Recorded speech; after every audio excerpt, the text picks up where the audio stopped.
Okay, hello. My name is Frances Toews, and as a way of introduction, I will tell you I am a client of Sandra Fax, and I have experienced Satanism in 3 types. So the ancient ritualistic type, the one that was made into a scientific method through MK Ultra, and a very high-tech variety as well. I've been used as a breeder to produce infants for sacrifice. I've been used in other breeding experiments. One of them was quite esoteric. It went on for years, and it involved being bred with a species that we think is mythological, but it isn't. It just comes from somewhere else.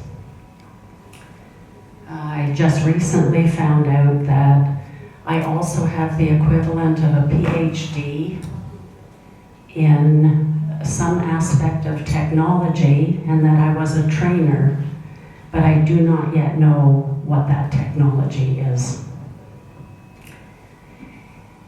What I will be talking about is the satanic mechanisms that Sandra and I have discovered in our sessions, and also in collaboration with Dave Staffen.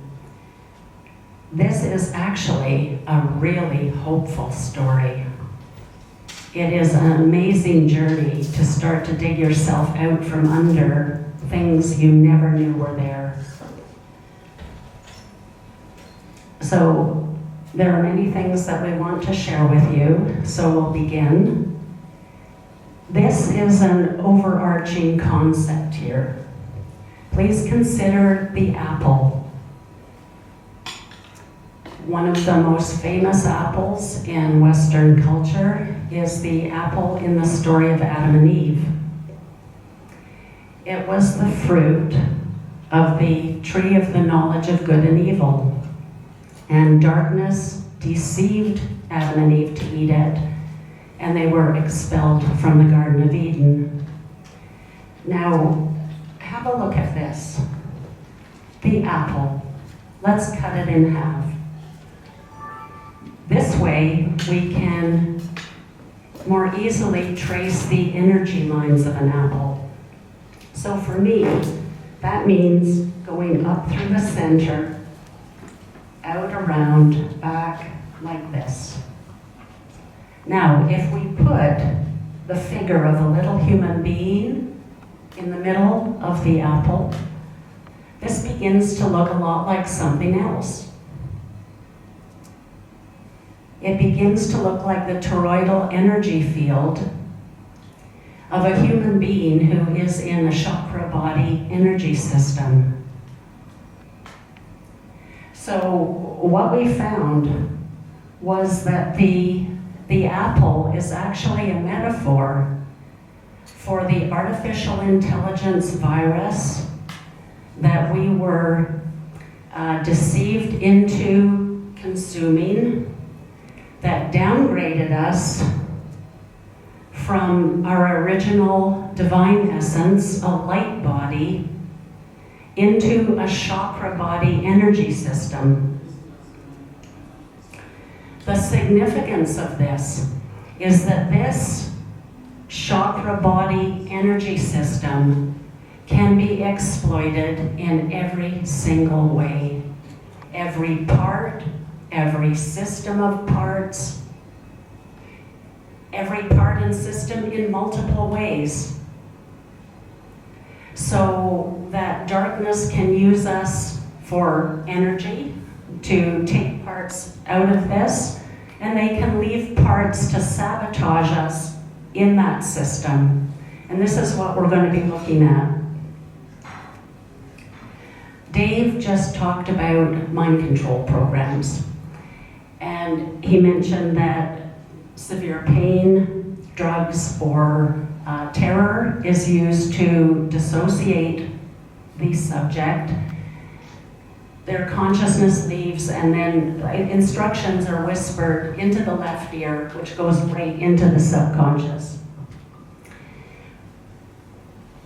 Our subconscious drives our thoughts, feelings, and beliefs. So without a great deal of introspection, those programs can control us. I'm going to look at another couple of types of mind control programs. Branding. So we're familiar with livestock branding, in which an iron is used to sear a symbol onto the hide of an animal.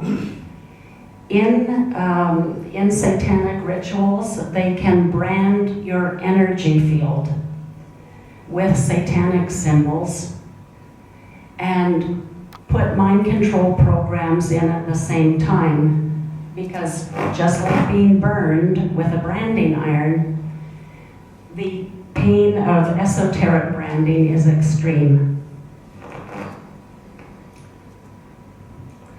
So in one case, there were 270 mind control programs.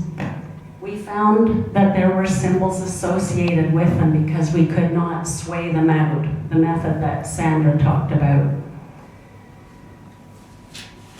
We had to find out what the healing symbols were, not what the satanic symbols were. These were divided into 7 groups that were activated by event in the life, not by date. We had to find out what all those programs were. What were the events? What were the programs? How would they affect the person when they activated? And what was the healing protocol? And what I want to show you is the healing symbols that we found. So many of them are from sacred geometry and the Egyptian mystery school. So Eye of Horus, Flower of Life, Metatron's Cube, Tree of Life, Feather of Ma'at, and the Ankh. Now we're going to go a little bit ahead in this. This is a very sophisticated way of putting mind control programs in. Obviously, there was a lot of information we had to find in order to remove these. So nobody's going to stumble across this in a random way. So I'll just show you, for example, let's say the 7th event. The symbol was the Ankh. There were 30 programs. 7 chakras were involved, but to heal it, the healing symbol had to be shone on the chakras in a specific order. Otherwise, it wouldn't work. So muscle testing helped us with this. The color of the light was significant, the size of the symbol, and once we began to investigate this event, we had 3 days to complete everything. So it's pretty sophisticated. Here's another type of mind control program. Prime commands are like master programs that are inserted into the primordial essence of us before we ever incorporate. And just like the primordial soup from which life emerged on the earth, where there were pre-life fragments that would eventually combine to form life, Satan inserted pre-life geometries that predisposed us, or actually locked us in, to certain thoughts, feelings, and beliefs about ourselves, about others, most notably in our soul group, and about God and about what is good. The healing for this energetically was like a Muslim divorce, which is, I divorce you, I divorce you, I divorce you. So we were just required to say, I reject the prime command that God hates me, for example, and do that 3 times, and then put in, I now accept that God loves me, as an example. That takes care of prime commands.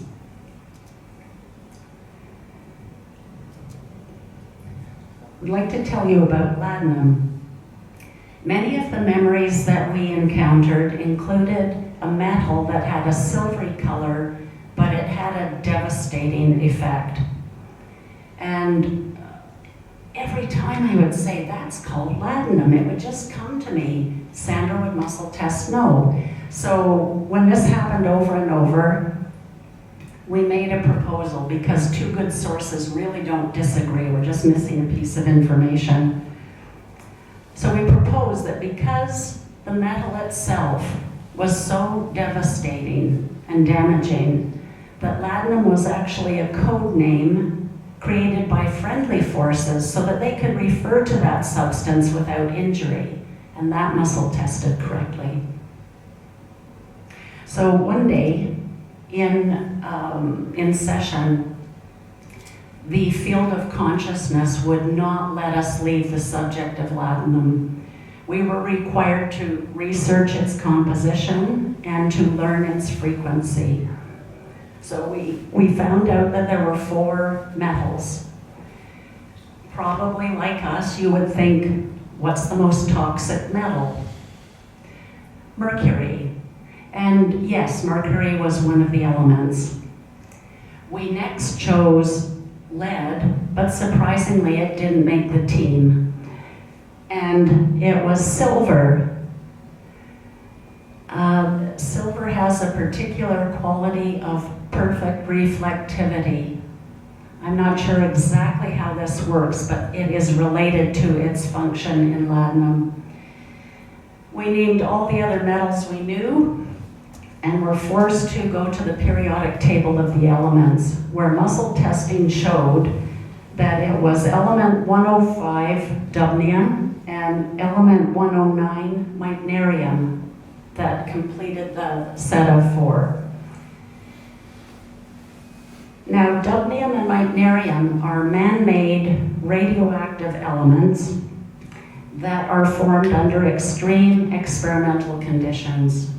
So we looked up the Lawrence Livermore nuclear test research facility, and they listed dubnium and meitnerium, the purpose of them, as experimental and esoteric.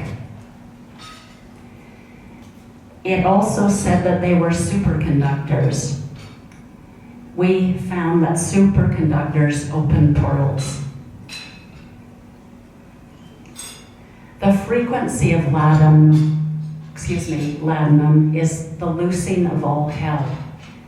Now, when I think of those elements that are in that metal, I have to ask about silver and mercury filling almost everybody's mouth. Like, that's kind of, there are no coincidences. And how would they get dubnium and meitnerium in? They could simply project the frequencies of those metals, which would make our mouths portals for darkness. There's great power in the word, and if everybody started speaking those low frequency words. So we'd like to tell you our findings on biophotons, monatomic gold and iridium, and much of what we know about this comes from Harold Coatesville, who reports that at a very, very deep physiological level, we communicate with biophotons. We communicate with light. And when you look up biophotons, they begin as point sources of light, and they evolve and they expand through the shapes of sacred geometry.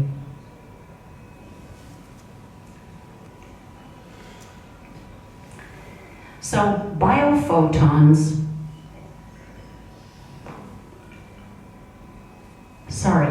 monatomic gold and iridium are biophoton attractors.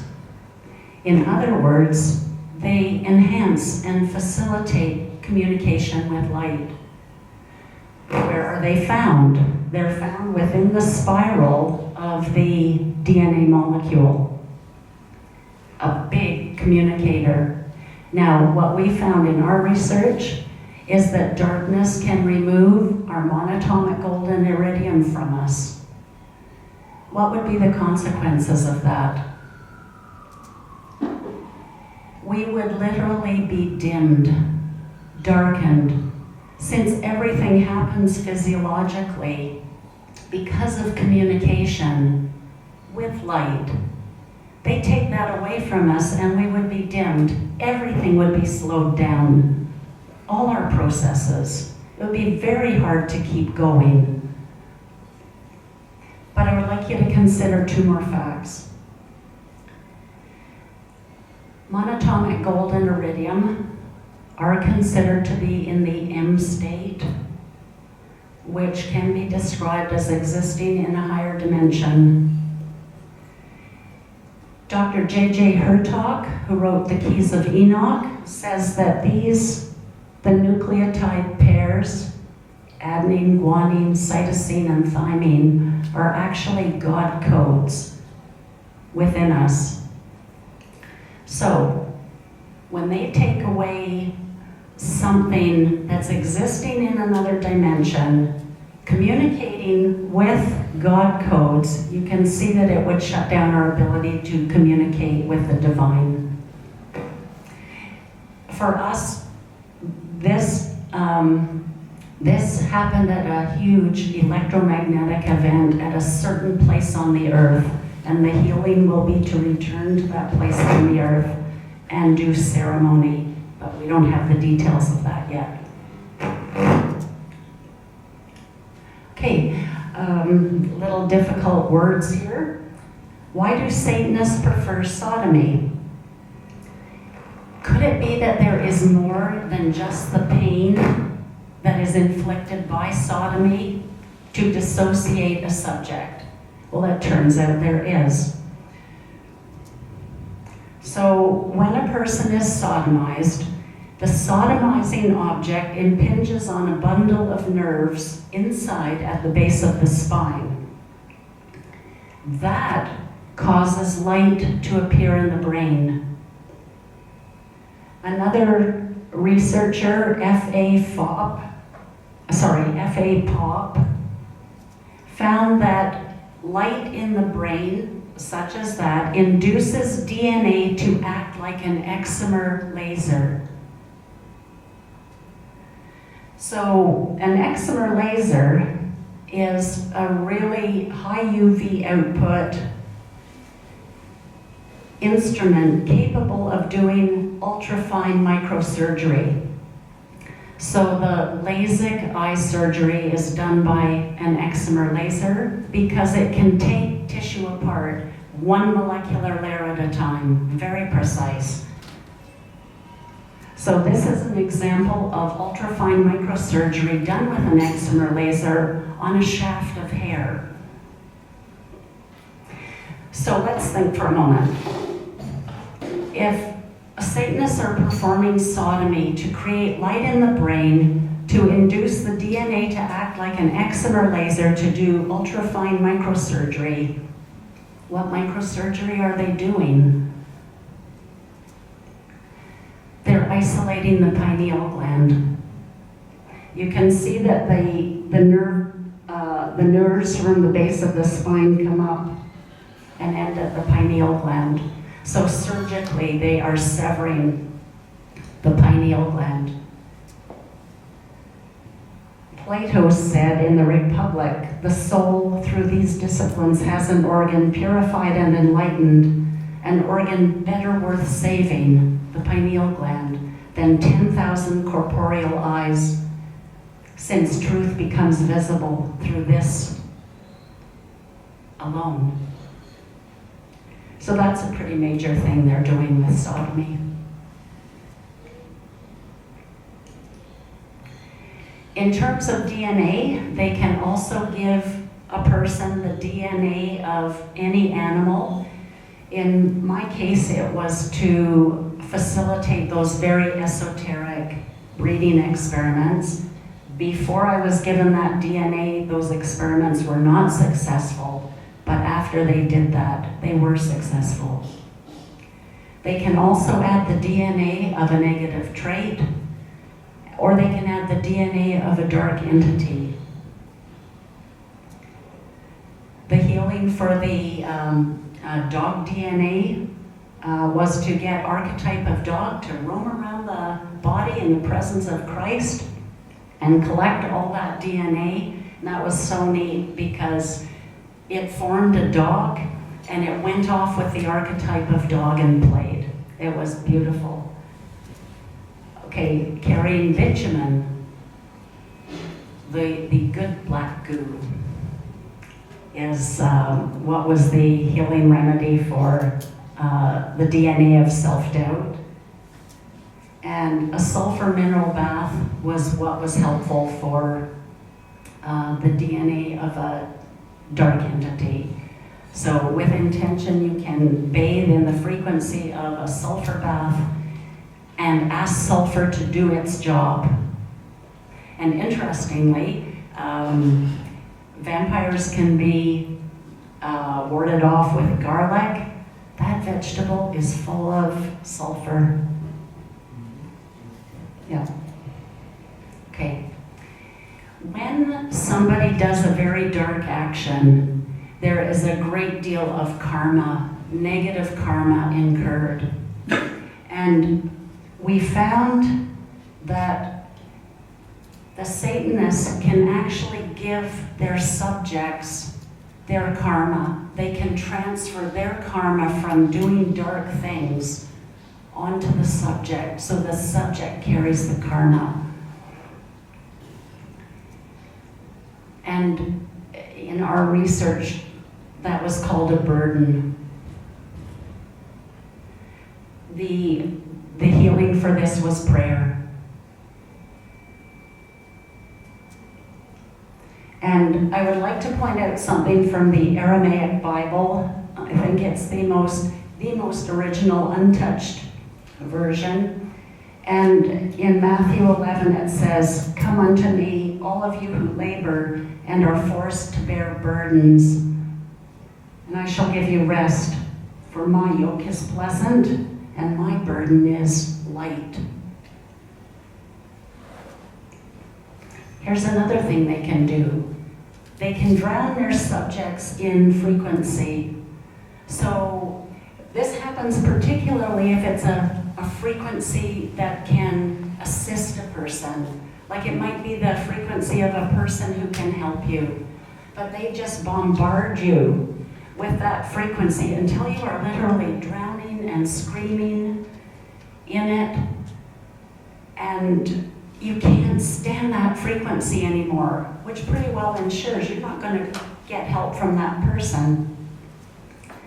I was drowned in the frequency of the Christ consciousness.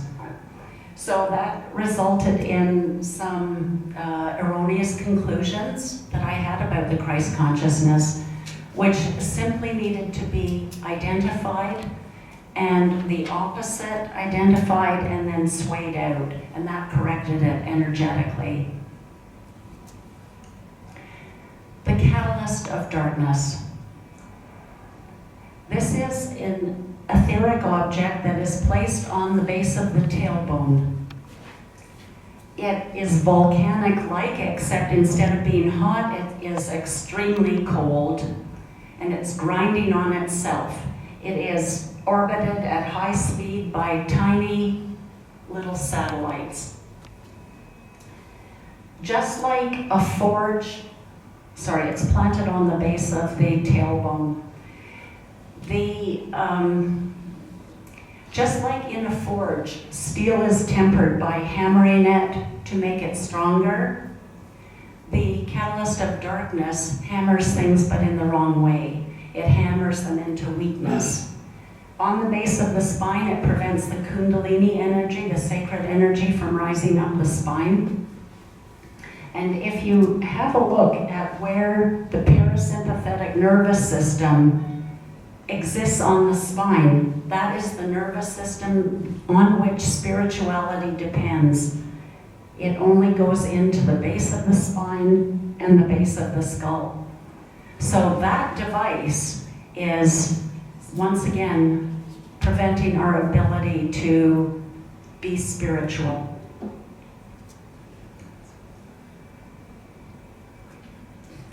To correct it, the person sits with their back to a singing bowl as it is played for 10 minutes. And this causes those little satellites to drop like flies. They're like fighters protecting the catalyst of darkness. And then we had to find out, what do we replace this thing with? And it turned out to be called the engine of creation. But the engine of creation has to be started. And the things required for that activation are a piece of gold. The pureness of the gold was significant, not the size. You'll remember that that device is ultimate cold, so there had to be a source of heat. And also 2 essential oils had to be diffused in the area, frankincense and myrrh. And as this was done for 24 minutes, one was to contemplate the esoteric meaning of gold, which alchemically is really beautiful. So, once again, I'm triggered by the similarities with this healing, gold, frankincense, and myrrh.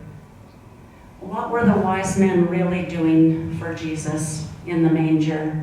They were starting his engine of creation.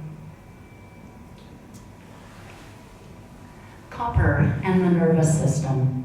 Copper is a very healing metal. It's very conductive. It's used as wiring in our houses, and it's also used in our physiological wiring, our nervous system. So, thanks to you, we heard that the construction of the nervous system is protein, prion, copper. Protein, prion, copper. Now, Satanists love copper. It's their favorite metal to torture people with. And so the body energetically rejects copper.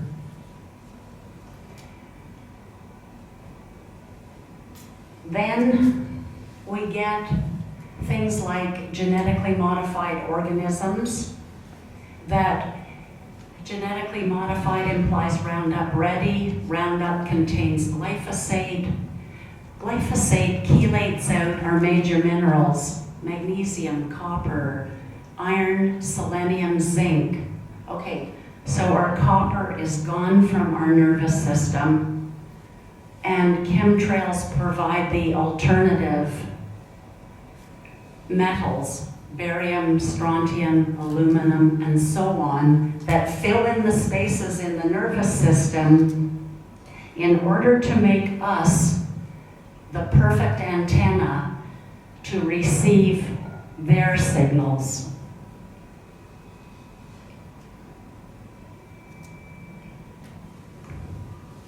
Okay. In order to talk about a ritual called the marriage to Satan, a little bit of energetic anatomy.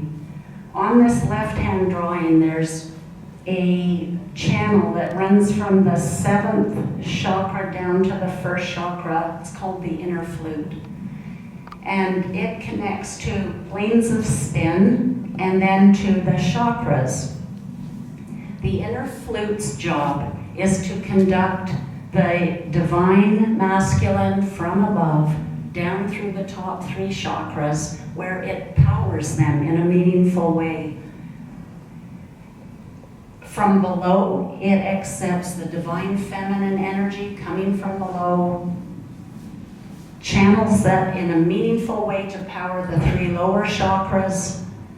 They can do their jobs, but it also allows divine masculine and divine feminine to meet in the heart. So the marriage to Satan involves, like, a little alert here, it involves extreme sadistic intercourse, which shocks the 1st chakra so much, and because of the pairing of the chakra, it shocks the 7th chakra, that the inner flute loosens and it just comes sliding out. So you've got an energy body without an inner flute. So what's the effect on us? If we imagine that we're a house, and over here we have municipal gas and water being delivered in pipes to the house. Inside the house there are pipes that take those resources and deliver them in a meaningful way that powers all the appliances in the house, just like our energy body. If all these internal pipes were to disappear like that, we might get some flooding here, but those appliances are not being supplied in a meaningful way. So what we get is just flooding from top to bottom, and the chakras are not powered, and divine masculine and divine feminine never meet in the heart. Actually, 4 days after having this memory, the inner flute just came curling back through the air, and it inserted itself all on its own. Sometimes when we know that something of ours has been taken, that's enough to heal it. Now, there was some other healing involved in the dysfunctional relationship with one's own sacred response. But all of this can be healed energetically. Something else they can do, they can take part of your chakras into the void. They just like pull on the line and put it in the void. There's a lot of really nasty things roaming in the void. Means they have access to you through that entryway anytime they like. The healing for this involved identifying the reason the chakra was in the void to begin with. Why did it have that propensity? Healing that event, the triggers, the programs, and then asking Christ to pull it back, cleanse it, because it was in a nasty place for a long time, and have him reintegrate it. Something else they can do with your chakra is reconfigure it in the shape of a maze. So a maze is a puzzle that is meant to confound, perplex, make it not easy. So it's multiple pathways, dead ends, blind alleys, wrong turns. So if the energy in our chakra has to get from there to there, it's going to make it very difficult for the chakra to function. The healing for this was to walk a labyrinth. Now, a labyrinth is not a puzzle. It is a single path with great spiritual symbolism. You stand at the entrance of the labyrinth, whether it's an actual labyrinth or whether it's a model or something you reprint from the internet and you state your purpose. Then the walk in is about just surrendering everything. Let go. You have stated your purpose, now get out of your own way and let something higher answer you. When you get to the center, it symbolizes our spiritual center. Then you will receive some information and enlightenment, and then the walk out becomes grounding and manifesting what you received into this reality. Horcrux. The books and films of author J.K. Rowling, the Harry Potter series, talked about Horcrux, and we found that this is a bona fide satanic mechanism. So the way it works is a part of one's soul would be dissociated through a horrific event like a murder, And then that soul piece would be put into an object with a piece of a rotting corpse soul of someone like a Toronto cult leader who had just died. So it is by the process of quantum entanglement that the soul piece in the Horcrux contaminates the soul that is still left in you. They're both acting like they are in the presence of a rotting corpse. And people around you can sense that. And the soul has to struggle all the time to overcome that. The auric field bisector. It is a property of one of the crown princes of hell to project electromagnetic scalar interference patterns. So one way of understanding scalar is that where the normal radiation we're used to, like light, sound, heat, originates from a point source, travels through space and time. Scalar does not travel through space. It is cast, it stays in place, but it projects through time. So in this one, the entity cast something that just cut the field in half. So the top cannot communicate with the bottom. And this one was at heart level, completely stopping love. Not allowing love to rise above the third chakra, which is power and control.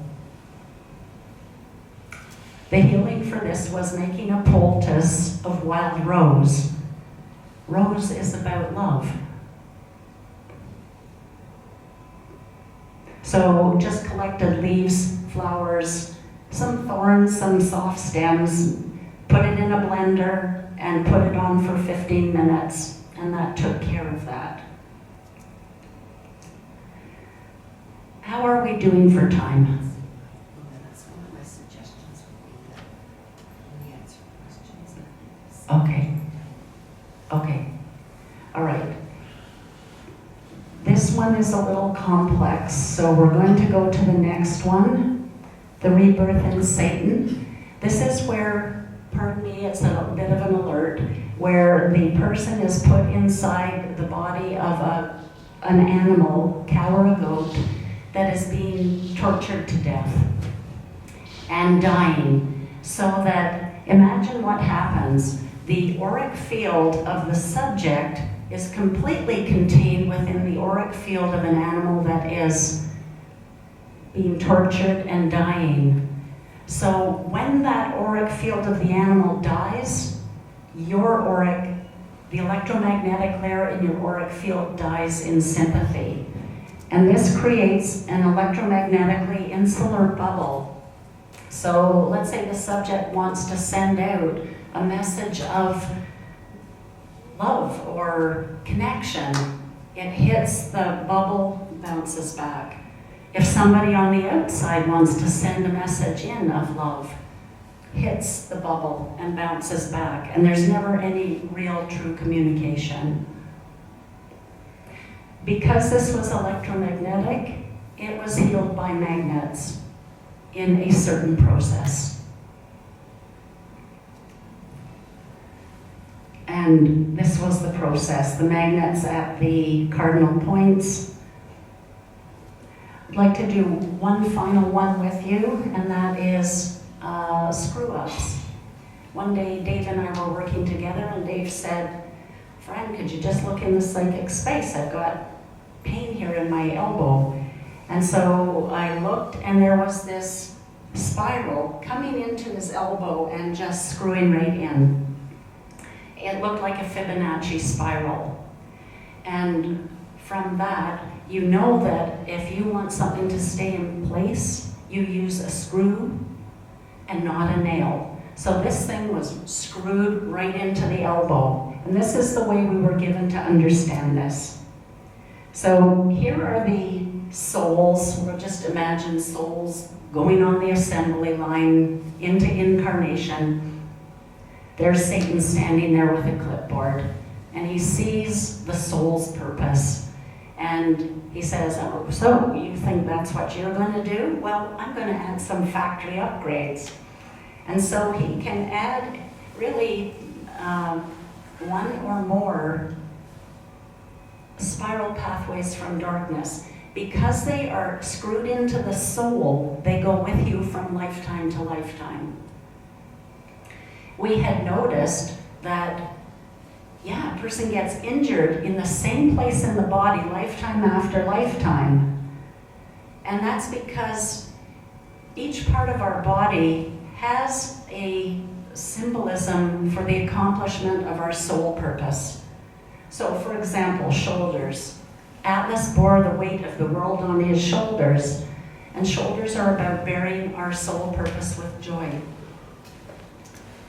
So, if darkness put a spiral pathway into the shoulder, that means that in any lifetime, they can send in the frequency of any injury.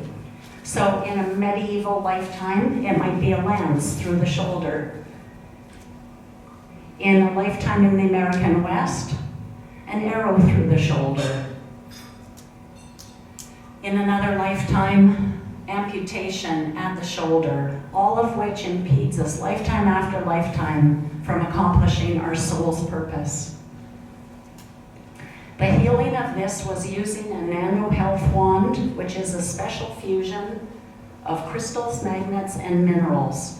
And where I'll demonstrate here on my knee, is if the screwed in clockwise, you would use the health wand to unscrew it like this. And it was 5 minutes a day for 9 days per screw up. And then on the very last second, you're finished your 5 minutes.